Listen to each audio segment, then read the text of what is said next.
This aircraft carrier of the United States shot down an Iranian drone on 4th of February in the Arabian Sea.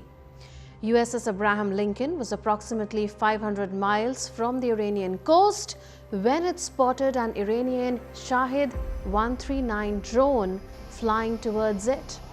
US military said the drone was moving aggressively with an unclear intent towards the aircraft carrier that was operating in international waters. That's when an F-35C stealth fighter jet took off from the warship and shot it down. It said the drone was downed in self-defense to protect the carrier and its personnel. That's not all. A day earlier, in another incident, this one in the Strait of Hormuz, north of Oman, the US Central Command said Iran's Islamic Revolutionary Guard Corps forces speedily approached a US-flagged tanker called the Stena Imperative and threatened to board and seize it. Maritime Risk Management Group Vanguard said the Iranian boats ordered the tanker to stop its engine and prepare to be boarded. But the tanker, which too was in international waters, evaded the boats with US naval escort support.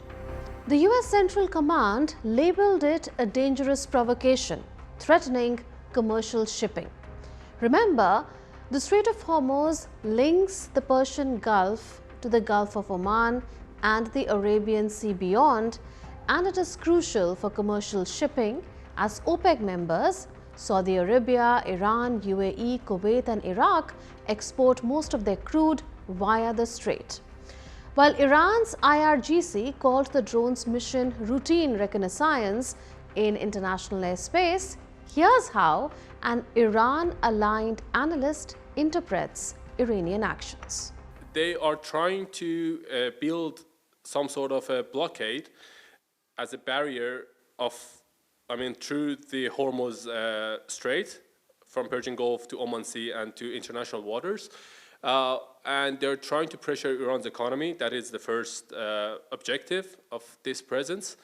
And they will fail it. Any act of blockade is an act of war, an act of aggression. And the country who this act of aggression is imposed on does have the right to react immediately and respectively and proportionately. So amid these flare-ups, where are US-Iran tensions headed? Is all this building up to further escalation? Or can talks bring down tensions? Let's connect the dots.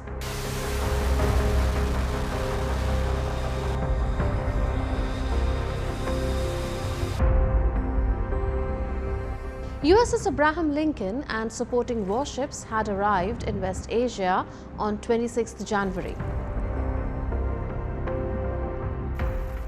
US started its military buildup in the region after reports emerged of a crackdown on protesters in Iran who were demonstrating against the currency's free fall and also calling for regime change.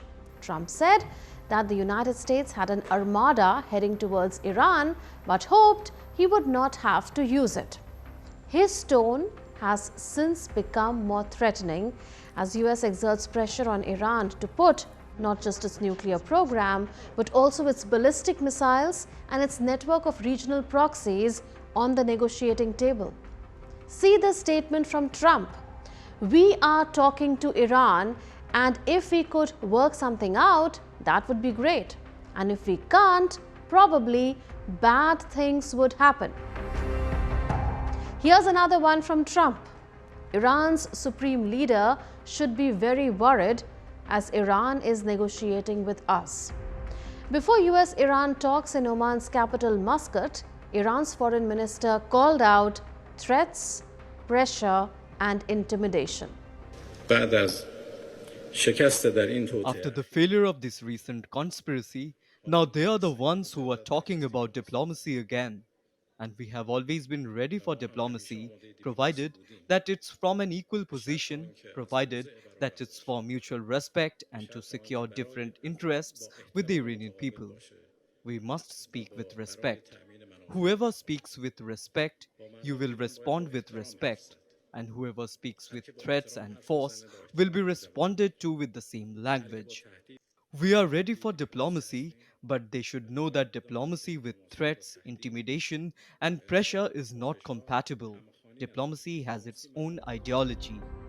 Iran and the US are talking in Oman, but before coming to the negotiating table, the agenda of the talks itself became a major point of friction between them. Like we indicated before, Trump demanded 3 conditions for the resumption of talks. 1. Zero enrichment of uranium in Iran. 2. Limits on Tehran's ballistic missile program. And 3. An end to Iran's support for regional proxies. Iran has long said all 3 demands are unacceptable infringements of its sovereignty. But Iranian officials say its clerical rulers see the ballistic missile program rather than uranium enrichment as the bigger obstacle. So why is Iran not willing to discuss its ballistic missile program? Iran says its ballistic missiles provide an important deterrent and retaliatory force against the United States, Israel, and other potential regional targets. The latest test of Iran's missile capabilities was during the 12-day war in June 2025 with Israel, during which Tehran fired salvos of ballistic missiles into Israel, killing dozens of people and wrecking dozens of buildings and apartment blocks in the country's center and north. According to the US Office of the Director of National Intelligence, Iran has the largest stockpile of ballistic missiles in the region. Western powers regard Iran's ballistic missile arsenal both as a conventional military threat to West Asia's stability and a possible delivery mechanism for nuclear weapons should Iran develop them. But Iran denies any intent to build atomic bombs. So how do regional players in West Asia see the tensions between the US and Iran? Qatar, that shares a major gas field with Iran and hosts the largest US air base in West Asia, Al Udeid, urged de-escalation. Qatar would like its Strait of Hormuz flows that are vital for its LNG exports to be protected. Sitting down on the table is the only way forward for any conflict, any escalation that is happening around the region. And this is why we've been working very closely with our partners on all the conflicts that are brewing or ongoing right now in the region to make sure that we move it towards the negotiations rather than fighting in the field. The UAE, that has strong economic links and ports that are vulnerable to Hormuz disruptions, called for long-term stability. I think that the region has gone through various calamitous confrontations. I don't think we need another one, but I would like to see direct Iranian American negotiations leading to understandings that we don't have these issues every other day. But there are also those who are skeptical that talks can lead to a long-term solution. It's unimaginable that there can be a deal. To me, we've had a deal with the Iranians multiple times. They have cheated and lied and avoided compliance with every deal they've signed. I watched President Trump. I was there. I recommended to the president that he withdraw from the previous nuclear deal that we had agreed to under President Obama. I think they may come away with some set of understandings, but to think that there's a long-term solution that actually provides stability and peace to this region while the Ayatollah is still in power is something I pray for but find unimaginable. Besides the 3-point agenda of talks put forth by the US, the question remains: what could US-Iran tensions mean for the political future of Iran? At the top of Iran's power structure is Supreme Leader Ayatollah Ali Khamenei, whose authority extends far beyond elected institutions and officials. Real decision-making flows through his office, a shadow command center that translates his directives into action across the government, security institutions, parliament, and other state bodies. It monitors domestic and foreign developments and briefs Khamenei on strategic issues. He also consults a small circle of clerical, non-clerical, and military advisors whose guidance shapes responses to domestic crises and external threats. With the US giving mixed signals on whether regime change is its goal in Iran, the political future of Iran hangs in the balance. It's not yet clear if, when, and how the Islamic Republic could collapse, or what shape such a change could take. One scenario is like Libya in 2011, where widespread domestic unrest and armed opposition weakened central authority and foreign military intervention accelerated its fall.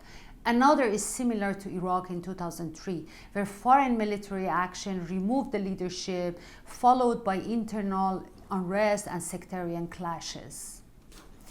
A third outcome could follow a Venezuela-style path in which economic crisis and external pressure gradually weaken the state, yet the system survives in some form despite leadership changes. And the fourth possibility is a managed elite translation inside Iran in which entrenched insiders deliberately moderate leadership to preserve core institutions and the Islamic Republic. Here, change is guided by elites rather than driven by external intervention. Some moderate politicians have suggested replacing Khamenei with a moderate successor, but many protesters have made it clear that they want the Islamic Republic to go. For now, the focus stays on cooling flashpoints. Dialogue in Muscat lays the groundwork for confidence building, potentially averting wider fallout in this vital corridor. Successful talks can also stabilize shipping lanes, benefiting global energy markets and regional economies. But if Muscat talks were to collapse, the Strait of Hormuz risks swift closure. It could spike oil to $100+ per barrel. Proxy strikes from Hezbollah to Houthis can potentially ignite a wider regional war. West Asia is treating on the brink of an escalation unless last-minute restraint prevails.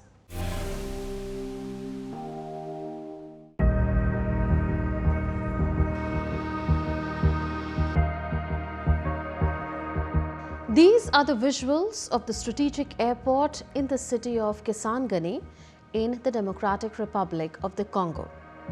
Earlier this week, this airport came under attack. According to provincial authorities, at least 8 explosive-laden drones were launched toward the Kisangani airport in northeastern DR Congo. All of them were intercepted before they could hit their targets. No major damage was reported. But the message behind the attack was loud and clear.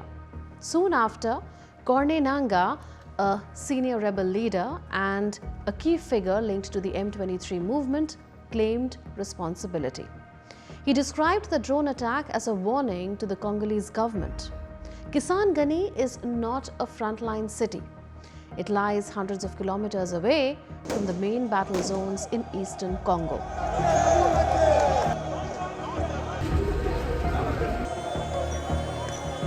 That is precisely what has made this incident so alarming. With a population of over 1.5 million people, Kisangani sits on the banks of the Congo River and is a vital transport and economic hub. Because roads in the region are in a poor condition, the airport is the city's main lifeline, connecting it to the rest of the country. The airport also has military importance. While it is a civilian airport, it is regularly used by the Congolese army. Fighter jets and attack drones take off from this runway to strike rebel positions in eastern Congo, more than 400 kilometers away. By targeting Kisangani, the rebels appear to be signaling that no place is out of reach anymore. Nangaa said the operation showed that the Congolese army's air superiority had been broken. He warned that any aircraft used against rebel-held areas would now be attacked at their source. The message was reinforced a day later when M23 warned that Congolese military planes flying over what they call liberated territory would be destroyed. All this happened just as the Congolese government and M23 representatives were meeting in Doha under Qatari mediation, where they agreed to deploy a United Nations team to monitor a ceasefire. The drone attack has raised fresh doubts about how serious that ceasefire really is. To understand why this matters, we need to step back and look at what is happening in the Democratic Republic of the Congo.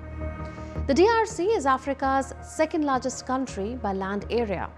It sits in Central Africa and shares borders with 9 countries, including Rwanda, Uganda, and Burundi.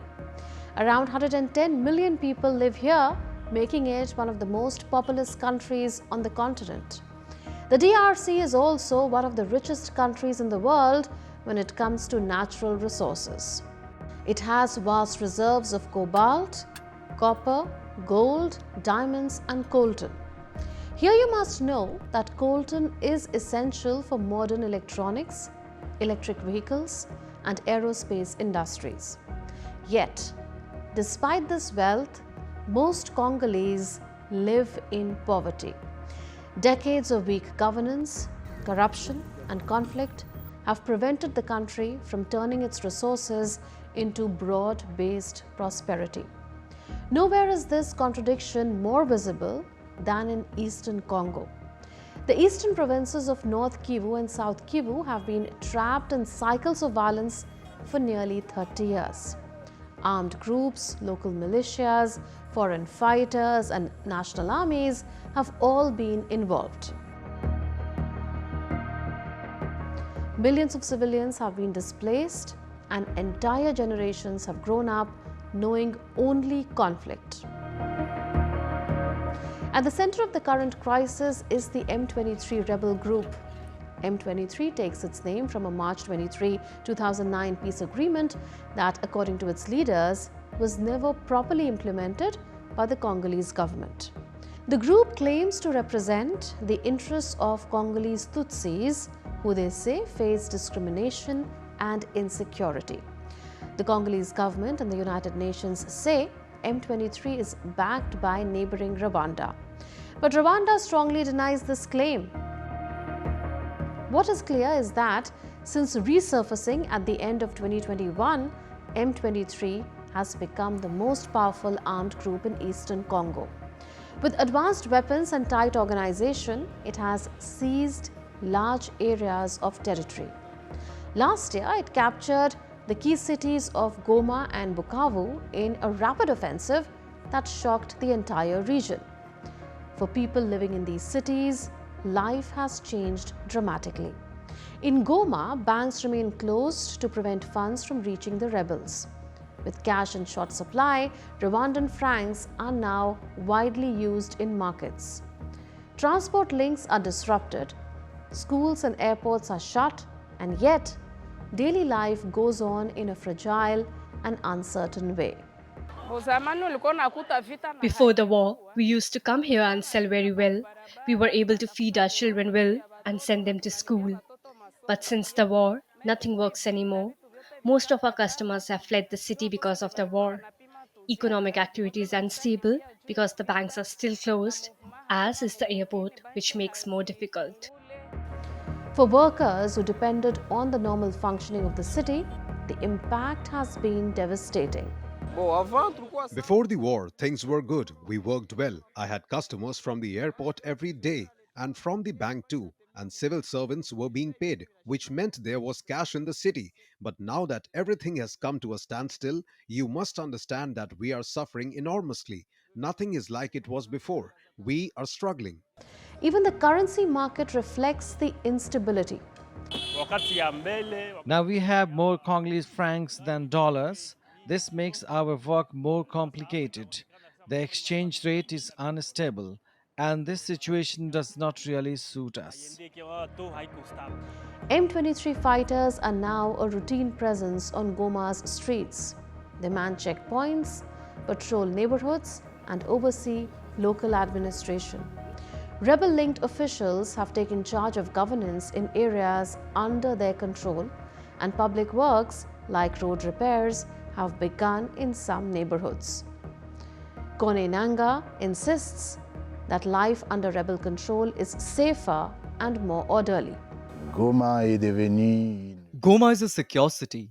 There are no more armed bandits.